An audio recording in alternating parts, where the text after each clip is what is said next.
ഒരാഴ്ചയായിട്ട് വീട്ടിലിരിക്കുന്ന പഴം ചീത്ത വിളിക്കാൻ തുടങ്ങിയപ്പോൾ എന്നാൽ പിന്നെ അവനെ അങ്ങോട്ട് ശരിയാക്കിയേക്കാന്ന് വെച്ചു. കഷ്ണം കഷ്ണമായിട്ട് നുറുക്കി 2 പച്ചമുളകും കീറിയിട്ട് മഞ്ഞപ്പൊടി, ഉപ്പ്, മുളക് പൊടി ചേർത്ത് 1 ഗ്ലാസ് വെള്ളവും ഒഴിച്ച് വേവിക്കാനായിട്ട് അടച്ചു വെച്ചു.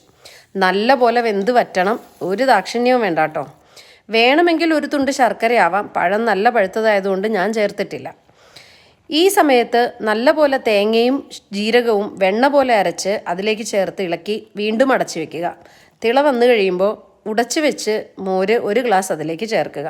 മോര് ചേർത്തതിന് ശേഷം തിളയ്ക്കാതെ നോക്കണം, മൊത്തത്തിൽ പിരിഞ്ഞു പോകും. അതിനുശേഷം നമുക്ക് കടുക് ഇറക്കാം. നെയ്യിലാണെങ്കിൽ സ്വാദ് കൂടും. കടുക്, ഉണക്കമുളക്, ഉലുവ, കറിവേപ്പില ഇതെല്ലാം ചേർത്ത് വറുത്തതിന് ശേഷം ചെറുതായി ഒന്ന് ഇളക്കി കരിഞ്ഞു പോകുന്നതിന് മുമ്പേ തന്നെ അതിലേക്ക് ഒഴിച്ചു കൊടുക്കുക. അതിനുശേഷം വീണ്ടും ഒരു 5 മിനിറ്റ് അടച്ചു വെക്കുക.